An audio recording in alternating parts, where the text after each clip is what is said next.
Hi hello ನಮಸ್ಕಾರ. ನಾನು ನಿಮ್ಮ ಪವನ್. ಇಂಟ್ರೆಸ್ಟಿಂಗ್ ವರ್ಲ್ಡ್ ಯೂಟ್ಯೂಬ್ ಚಾನಲ್ಗೆ ಸ್ವಾಗತ. ನಾನು ನಿಮ್ಮ ಪವನ್. ನಾನಿವತ್ತು ಮಾತನಾಡುವ ವಿಷಯ ಏನಂತಂದ್ರೆ, ಸಾವಯವ ಒಳ್ಳೆಯದ ಇಲ್ಲ ಕೆಮಿಕಲ್ ಫಾರ್ಮಿಂಗ್ ಒಳ್ಳೆಯದ, ಯಾವುದು ರೈತರಿಗೆ ಒಳ್ಳೆಯ ಲಾಭವನ್ನು ತಂದುಕೊಡುತ್ತೆ, ಮತ್ತೆ ಯಾವುದು ಟೆಕ್ನಿಕಲಿ ಒಳ್ಳೆಯದು, ಯಾವುದು ಆರ್ಗ್ಯಾನಿಕ್ ಒಳ್ಳೆಯದ, ಕೆಮಿಕಲ್ ಒಳ್ಳೆಯದ ಅನ್ನೋದನ್ನ ವಿಮರ್ಶೆ ಮಾಡಿ ನೋಡೋಣ ಬನ್ನಿ. ಇವತ್ತು ಕೆಮಿಕಲ್ ನಮ್ಗೆ ಏನಾಗುತ್ತೆ, ಕೆಮಿಕಲ್ ಅಂತ ಅಂದ್ರೆ ನಮ್ಗೆ ಯೂರಿಯಾ, DAP, 2020 ಹೀಗೆ ನಾನಾ ನಮೂನಿ ಬಗೆಯ ಗೊಬ್ಬರಗಳು ಸಿಗ್ತವೆ. ಮತ್ತೆ ಅವುಗಳನ್ನ ಯೂಸ್ ಮಾಡೋದ್ರಿಂದ ನಮ್ಮ ಭೂಮಿ ಸಹ ಫಲವತ್ತತೆಯನ್ನ ಕಳೆದುಕೊಳ್ಳುತ್ತೆ. ಮತ್ತೆ ಅದನ್ನ ಯೂಸ್ ಮಾಡೋದ್ರಿಂದ ನಮ್ಗೆ ಎರೆಹುಳು ಈಗ ಯಾವ ಯಾವ ಯಾವ ಬೆಳೆಗಳಿಗೆ ಪೋಷಕಾಂಶ ನೀಡುವ ಕೀಟಗಳು ಯಾವ ಇರುತ್ತೋ ಅವೆಲ್ಲ ಸಾಯಲ್ಪಡುತ್ತವೆ. ಮತ್ತೆ ನಮ್ಗೆ ಅನಿಸ್ಬೋದು ಸ್ಟಾರ್ಟಿಂಗು ಏ ಪೀಕು ಎಲ್ಲ ಒಳ್ಳೇದಿದೆ ಅಂತ ಅನಿಸ್ಬೋದು, ಆದ್ರೆ ಅದು ಬರ್ತಾ ಬರ್ತಾ ನಮ್ಮ ಭೂಮಿನ ಎಲ್ಲ ಹಾಳು ಮಾಡುತ್ತೆ. ಮತ್ತೆ ಅದಷ್ಟೇ ಅಲ್ಲದೆ ನಮ್ಗೆ ಖರ್ಚು ಸಹ ಹೆಚ್ಚಿಗೆ. ನಿಮ್ಗೆ ಸಿಂಪಲ್ ಆಗಿ ಹೇಳೋದಂದ್ರೆ, ನಾನು ಈಗ ನೋಡಿ, ನಮ್ಗೆ ಇಳುವರಿ ಬರುತ್ತೆ ಬರುತ್ತೆ ಅಂತ ಹೇಳ್ತಾರೆ. ಇಳುವರಿ ಬರುತ್ತೆ ಅಂತ ಅಂದ್ರೆ ನಮ್ಗೆ ಖರ್ಚು ಅಷ್ಟೇ ಹೆಚ್ಚಿಗೆ ಬರುತ್ತೆ.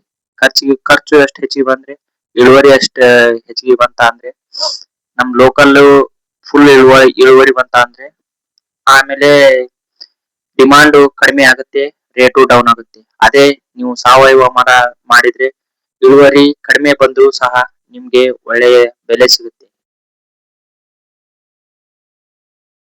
ಕ್ವಿಂಟಲ್ ಬೆಳೆ ಬದ್ಲಿ 5 ಕ್ವಿಂಟಲ್ ಬೆಳೆದ್ರು 20 ಕ್ವಿಂಟಲ್ಗೆ 2,000 ಸಿಗುವ ಬದಲು 5 ಕ್ವಿಂಟಲ್ಗೆ 3-4 ಸಾವಿರ ಸಿಗುತ್ತೆ. ನಿಮ್ಗೆ ಕಡಿಮೆ ಬೆಳೆಯಲ್ಲಿ ನಿಮ್ಗೆ ಹೆಚ್ಚು ಲಾಭ ಸಿಗುತ್ತೆ.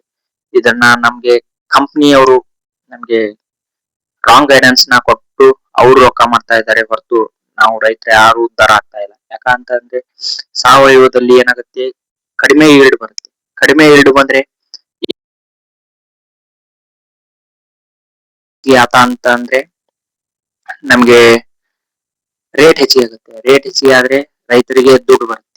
ಮತ್ತೆ ಸಿಟಿ ಸಿಟಿ ಏರಿಯಾಗಳಲ್ಲಿ ಸ್ವಲ್ಪ ತಿನ್ನೋಕೆ ಸ್ವಲ್ಪ ಬರ ಬರುತ್ತೆ ಅಂತ ನಮ್ಗೆ ಇವನ್ನೆಲ್ಲಾ ಯೂಸ್ ಮಾಡೋಕೆ ಕಲಿಸಿ ಇಲ್ಲಿರೋರ್ನೆಲ್ಲಾರನು ಸಿಟಿಗೆ ಕಳಿಸ್ತಾ ಇದ್ದಾರೆ.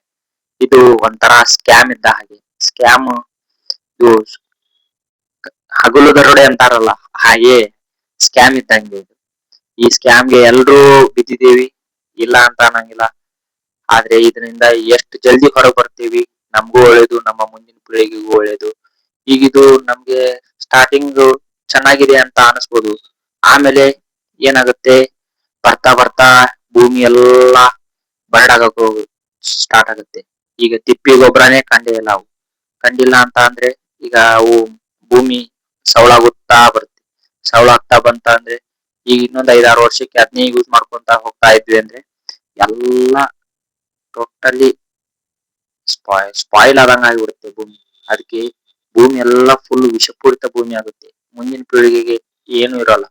ಅದಕ್ಕೆ ನಾವು ಏನ್ ಮಾಡ್ಬೇಕು ಅಂತಂದ್ರೆ ಸ್ವಲ್ಪ ಸ್ವಲ್ಪ ತಿಪ್ಪಿ ಗೊಬ್ಬರ, ಹೀಗೆ ಸಾವಯವ ಕಾಂಪೋಸ್ಟ್ ಗೊಬ್ಬರಗಳು ಇಂಥವನ್ನ ಯೂಸ್ ಮಾಡ್ತಾ ಬರ್ಬೇಕು. ಮತ್ತೆ ಕಂಪ್ನಿ ಗೊಬ್ಬರಗಳನ್ನ ಯೂಸ್ ಮಾಡೋದು ಕಡಿಮೆ ಮಾಡ್ಬೇಕು. ಅಂದ್ರೆ ಇಳುವರಿ ಕಡಿಮೆ ಆಗ್ಬೇಕು. ಇಳುವರಿ ಕಡಿಮೆ ಆದ್ರೆ ಇದು ನಮ್ಗೆ ಬರುವಂತ ಇನ್ಕಮ್ ಕಡಿಮೆ ಆಗೋದು ಸಾಧ್ಯನೇ ಇಲ್ಲ. ಯಾಕಂತ ಅಂದ್ರೆ ಕಡಿಮೆ ಇಳುವರಿ ಬಂತ ಅಂದ್ರೆ ಡಿಮಾಂಡ್ ಹೆಚ್ಚಿಗೆ ಆಗುತ್ತೆ. ಡಿಮಾಂಡ್ ಹೆಚ್ಚಿಗೆ ಆದ್ರೆ ಪ್ರೈಸ್ ಹೆಚ್ಚಿಗೆ ಆಗುತ್ತೆ. ಪ್ರೈಸ್ ಹೆಚ್ಚಿಗೆ ಆದ್ರೆ ಈಗ 10 ಕ್ವಿಂಟಲ್ಗೆ 2,000 ಸಿಗೋ ಬದಲಿ 5 ಕ್ವಿಂಟಲ್ಗೆ 4,000 ಸಿಕ್ಕರೆ 5-4 20, 10 ಸಿಗುತ್ತೆ. ಅದೇ 10 ಕ್ವಿಂಟಲ್ 15 ಕ್ವಿಂಟಲ್ ಬೆಳೆದ್ರೆ ಅಂದ್ರೆ 3-4-5 ಸಾವಿರ ಸಿಕ್ಕರೆ ನಿಮ್ಗೆ ಬಹಳ ಒಳ್ಳೇದು. ಅದಕ್ಕೆ ನಾವು ಏನ್ ಮಾಡ್ಬೇಕು ಅಂತ ಅಂದ್ರೆ ಆದಷ್ಟು ಇಳುವರಿ ಡೌನ್ ಮಾಡ್ಬೇಕು ನೋಡ್ಬೇಕು.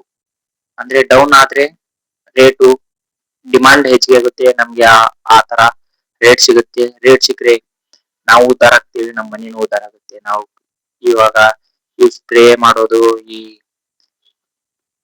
ಯೂರಿಯಾ ಗೊಬ್ಬರ ಇವನ್ನೆಲ್ಲ ಯೂಸ್ ಮಾಡ್ತಾ ಹೋದ್ರೆ ನಾವು ಖಂಡಿತ ಯಾವುದೇ ಕಾರಣ ಈಗ ಸ್ವಲ್ಪನೇ ನಾವು ಹೆಚ್ಚಿಗೆ ಸ್ವಲ್ಪನೇ ಆರ್ಗ್ಯಾನಿಕ್ ಆಗಿ ಬೆಳೆಯೋದನ್ನ ಪ್ರಾರಂಭ ಮಾಡೋಣ. ಇಷ್ಟ ಹೇಳುತ್ತಾ ನನ್ನ 2 ಮಾತುಗಳನ್ನ ಮುಗಿಸ್ತೀನಿ. ನೀವಿನ್ನು ಇಂಟ್ರೆಸ್ಟಿಂಗ್ ವರ್ಲ್ಡ್ ಯೂಟ್ಯೂಬ್ ಚಾನಲ್ಗೆ ಸಬ್ಸ್ಕ್ರೈಬ್ ಆಗಿಲ್ಲ ಅಂತ ಅಂದ್ರೆ ಸಬ್ಸ್ಕ್ರೈಬ್ ಆಗಿ ಮತ್ತೆ ಬೆಲ್ ಐಕಾನ್ ನ ಪ್ರೆಸ್ ಮಾಡಿ. ಧನ್ಯವಾದಗಳು.